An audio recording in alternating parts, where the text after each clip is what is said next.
Erased Destiny 2, The Knower. Chapter 8, Visiting Tyrdam. The sight of the tall and steep white walls shining in the sun made Cyril turn his head. Usually, the man preferred to take the long way around just to avoid getting close to his hometown. Others looked at the fortifications with great interest, especially Etienne, to whom Tyrdam seemed very similar to the Crystal Palace.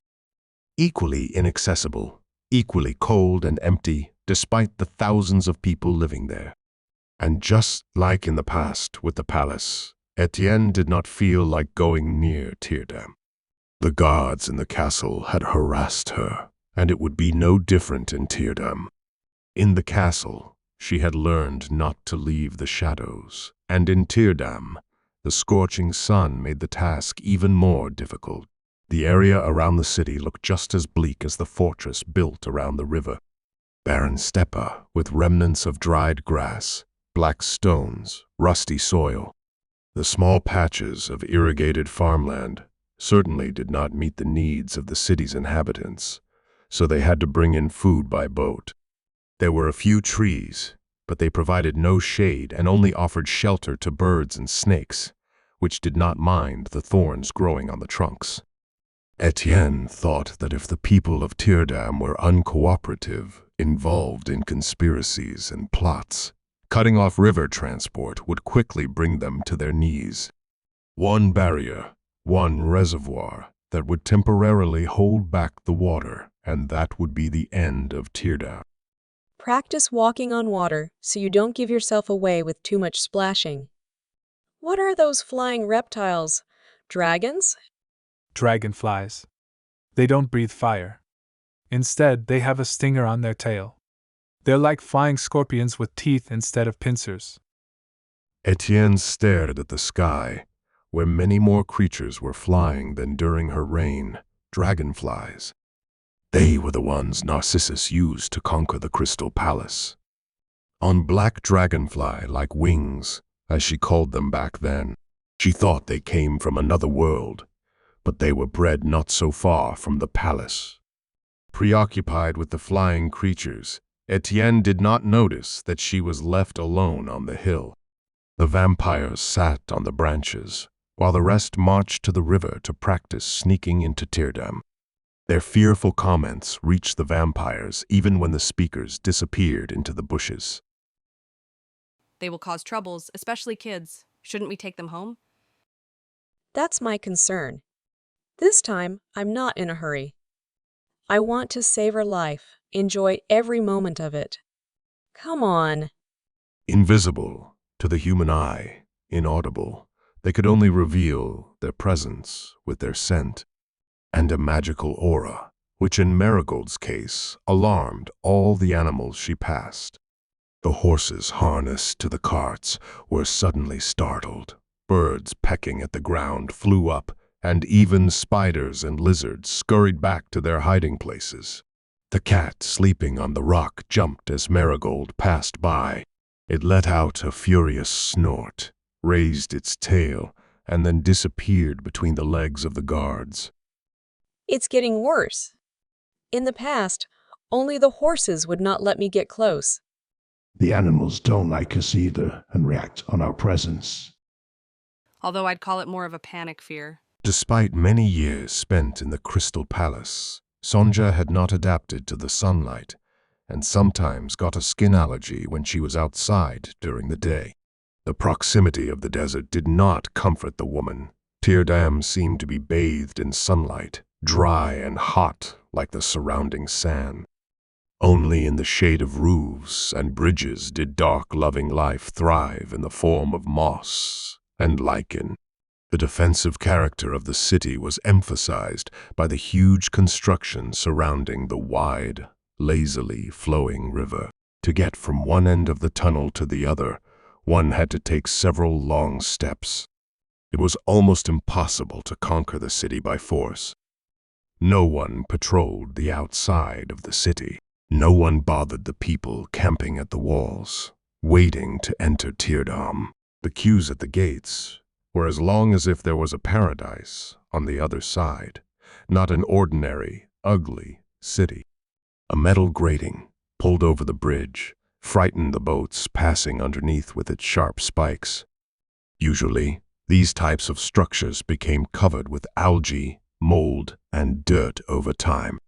Tyrdam's grating shone with cleanliness, as if someone polished, repaired, and maintained it every day. Standing in the tunnel, the vampires could hear conversations coming from above, conversations of passing patrols. They don't skimp on security, that's for sure.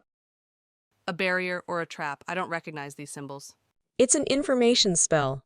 It activates when someone with magical abilities passes under the bridge. Or maybe not? A long time ago, I trained to be a priestess. Too long, maybe. Ozuma lifted the girl up to reach for the higher signs, to clean them of the lush lichen growing there, and try to read the message they contained. I think it's throwing lightning bolts at people trying to get into the city, but it ignores larger objects, like ships. No, magically gifted individuals activate the trap regardless of how they travel. I don't know those symbols, but it's something from the domain of fire. Maybe the barrier spares fire mages? The analysis was interrupted by a barge passing by. The three travelers observed the flickering of the spell, the delicate glow surrounding the wooden structure, the goods being transported, and the rowers on board. The barrier did not harm anyone, but its multifaceted reaction worried Sonja. Usually, this type of spell was the worst for the undead. Etienne summoned the dagger of death to modify the spell. We'll draw a line here, cut the symbol here, and connect these two. Move me. Those need to be destroyed. They look like Burn, the undead. The girl picked out a stone that would have splashed into the water if Sonja hadn't caught it. The surface, which was slippery with lichen, slipped out of Etienne's hand. How does the spell work now? It shines in the moonlight, and I think it repels insects. The three of them were satisfied with having cleared the way to Tyrdam and returned to the team. They pretended to be surprised by the mess they found, although it was difficult for the vampires not to mock the people affected by the water. Soaked Topaz comforted crying Cyril sat on a stone and didn't go near the river at all, and Jargon kept falling under the water every time he tried to hide. All in all, it looked extremely comical, and if circumstances had been favorable, Etienne would have enjoyed watching the apprentices struggle with the unheeding element. She would have criticized their lack of concentration, the wrong positioning of their hands, and thinking about dinner. I see you need a break and something positive to cheer you up. As a first part of your prize for coming here with me, I want to offer you a unique service. Umi, come to me please. Don't move for a few minutes. The rest of you is asked to be quiet. Do not worry, everyone would get their turn. Etienne took a slice of crystal from her bag and looked at Umi. She analyzed girl's magical aura. Nathan, who knew what Etienne was doing, tried to stop Jargon from splashing water, without success. Cyril, could you calm him down? I really need to concentrate on this. Thank you. Yumi, you will make a great mage. Your power level exceeds your age, and you still haven't reached your full potential. You have no limits in magic of earth, almost the same situation with fire magic. It is a bit worse with water. You can master half of its spells. Please do not waste your talent. It is really something. Praised by Etienne, girl blushed and hid her face behind a hat. She promised to train even more and help as much as she could during the mission. The next one in the row was Cyril, reluctant to do any magic tests. It doesn't hurt, really. Please do not move. Can you check Jargon instead of me? I have no magical power. Well, you are right. You were born without magical energy, But what is interesting is that you have some talent for water magic. It means that you can stay longer underwater, swim faster than most of people, but you cannot cast any spells. Sorry. Etienne passed Jargon and went to Topaz.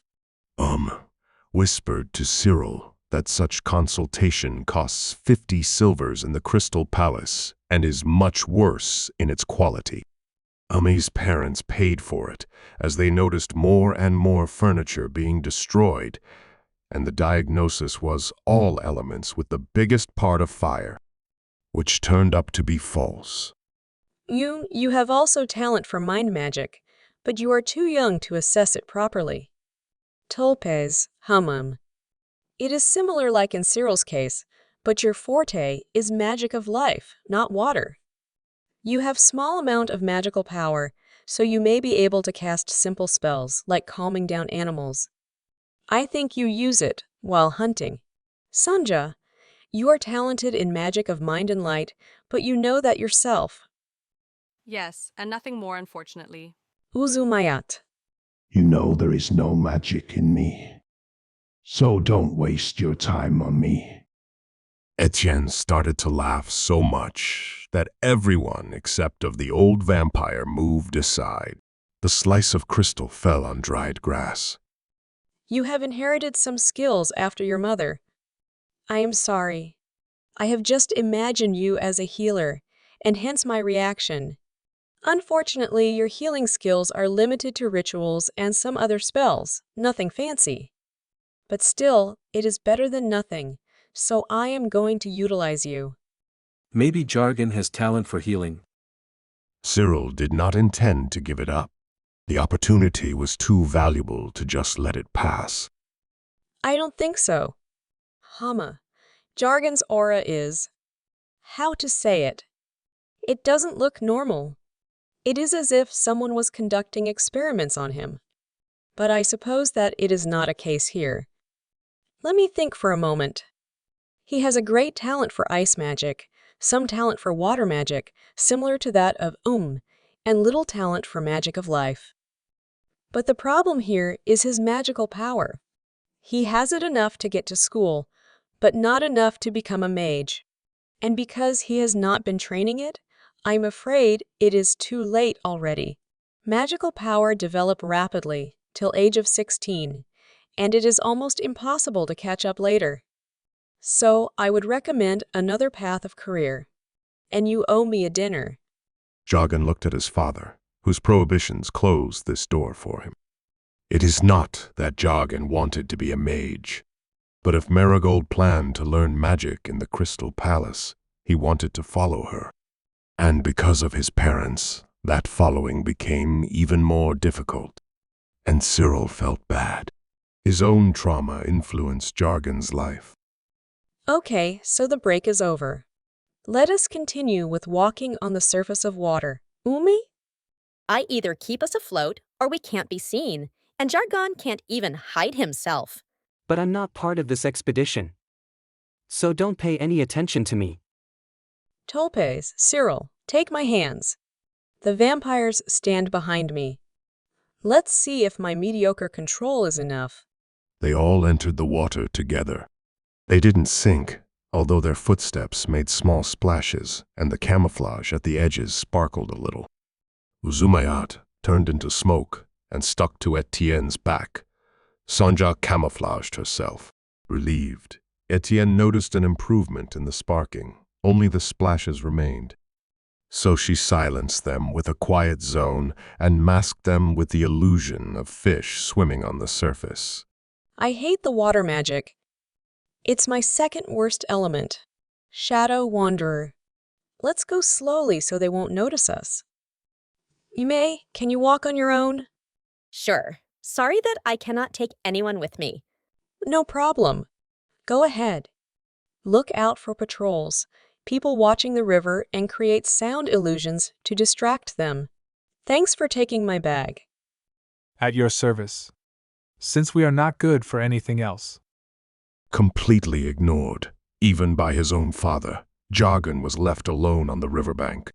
With his horse stuffed into the amulet, one travel bag, and wet clothes. Angry at his own powerlessness, impotence, and most of all at the know-it-all Marigold. He didn't know water camouflage. Nobody taught him this spell. He didn't go to a magic school, yet Marigold demanded magical knowledge from him. He lay down on the grass, waiting for his clothes to dry. He regretted that he would not be able to see Tyrdam, which he had heard a lot about. But he didn't have to hide. He was neither an undead suspected of all the worst, nor a large group attracting attention. Storming Tyrdam Jargon began by trying to get Patch out of the amulet. Although he rubbed the wooden figurine, shook it, put it around his neck, and uttered various incantations, the horse did not appear. One time, Jargon pressed down on the amulet so hard that it broke and Patch appeared on the grass. The boy jumped to the motionless horse, only to rage and glare at the entire lawn. Patch was dead. He knelt down next to the horse, his only friend in the empty old house, the companion of countless escapades in the area surrounding the residence. He had lost Patch due to his own stupidity, recklessness, and gullibility. Tears were streaming down his face. He took the mare's head, which was still motionless, and placed it on his lap. He blamed Topaz for his misfortune. It was he who had put Patch into the amulet. He should have taken her out before they had set off again, leaving Jargon behind. Some mission was more important to them than Jargon, his safety, and his beloved horse. Jargon didn't fancy walking home, nor did he know the way. The sun was slowly setting in the west, and the queues at the gates were not getting any shorter, so the boy was in for a night in the forest. Without thinking twice, Jargon jumped into the water and swam towards the city at the very bottom. The deep, muddy water camouflaged Jargon perfectly. He felt a little sorry for his soaked shoes, but the only thing left for Jargon to do in the situation was to find his father.